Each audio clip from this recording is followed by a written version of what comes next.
Inilah kisah wafatnya ibunda Nabi Isa yaitu Siti Maryam yang membuat para malaikat dan jin menangis. Dikisahkan, dahulu Siti Maryam adalah wanita perawan yang atas kehendak Allah bisa hamil tanpa disentuh oleh laki-laki. Kemudian, Siti Maryam melahirkan sosok manusia suci dan mulia yang kemudian diberi nama Isa alaihissalam.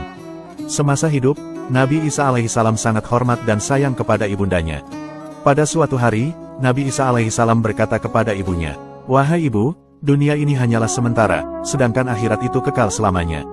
Untuk itu, marilah kita berangkat ke sebuah bukit di Lebanon untuk beribadah kepada Allah dengan puasa di siang hari dan sholat di malam hari. Kemudian, perbekalan sudah tersedia di sana yang berupa daun-daunan untuk makanan dan air hujan untuk minumannya." Mereka berdua berangkat dan menetap cukup lama di bukit itu. Pada suatu hari, Nabi Isa pergi menuruni jurang untuk mengambil dedaunan guna dijadikan makanan pada saat berbuka puasa. Pada saat itu, malaikat maut datang menemui Siti Maryam. Malaikat maut kemudian mengucapkan salam dan berkata, "Wahai Maryam yang tekun berpuasa di siang hari dan beribadah di malam hari." Melihat sosok aneh itu, Siti Maryam kemudian berkata, "Sebenarnya kamu ini siapa?" Sekujur tubuhku bergetar ketika mendengar suaramu dan pikiranku meracau karena wibawamu. Malaikat maut kemudian menjawab, "Aku ini adalah sosok yang tidak punya kasihan terhadap anak karena kecilnya, dan tidak hormat pada yang besar karena dewasanya. Akulah malaikat yang bertugas mencabut nyawa." Siti Maryam bertanya, "Wahai malaikat maut, apakah kedatanganmu kepadaku hanya berkunjung atau hendak mencabut nyawaku?" "Siapkah dirimu menghadapi maut?" tanya malaikat maut. Siti Maryam menjawab, "Maukah kamu memberi tempo barang sebentar saja? Saat ini aku sedang menanti kedatangan kekasih dan buah hatiku, permata dan penawar kegelisahan hatiku." Malaikat maut berkata, "Semuanya ini bukanlah aku yang menentukan. Aku hanya seorang hamba Allah yang diberi tugas. Demi Allah, aku tidak kuasa mencabut nyawa seekor nyamuk pun tanpa seizin Tuhanku. Aku tidak akan menunda sedikitpun untuk mencabut nyawamu di tempat ini."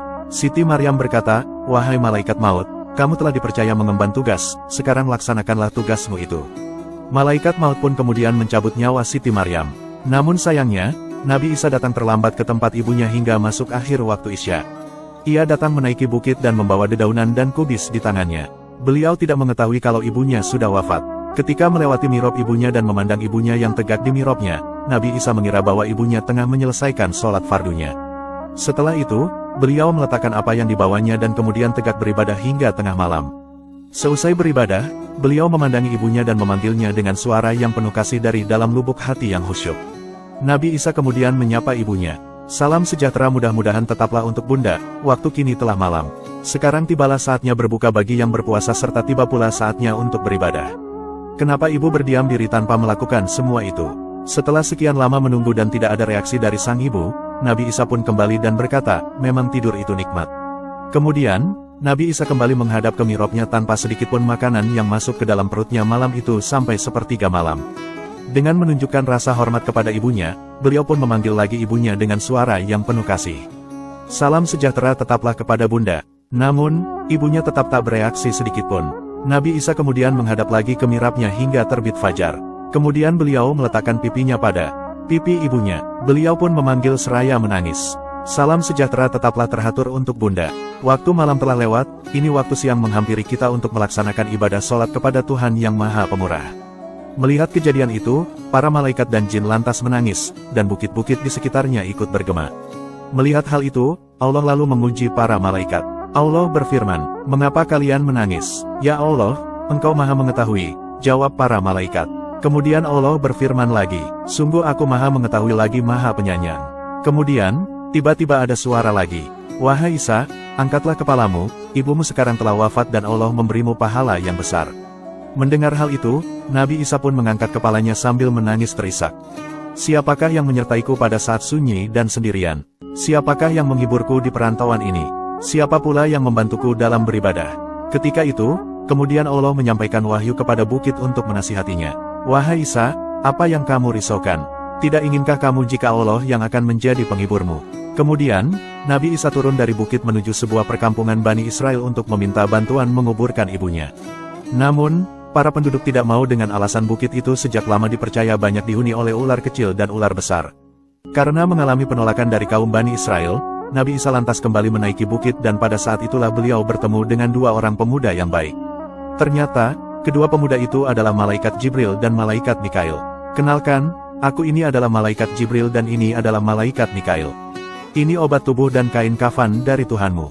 Ketahuilah, pada saat ini bidadari dari surga yang cantik-cantik sedang memandikan dan membungkus jenazah ibumu dengan kain kafan ini. Lalu, malaikat Jibrilah yang menggalikan kuburnya di atas bukit itu. Mereka menguburkannya setelah menyolati dan menghormatinya. Kemudian Nabi Isa berkata, "Ya Allah, hanya Engkau yang melihat posisiku dan mendengar keluhku. Tiada sedikitpun urusanku yang tersembunyi darimu, ibundaku telah wafat dan aku tidak menyaksikan wafatnya. Untuk itu, izinkanlah dia berbicara kepadaku." Setelah itu, datanglah wahyu yang mengizinkan dia berbicara dengan ibunya yang telah wafat. Beliau berdiri tegak di makam ibunya seraya berbicara dengan prihatin.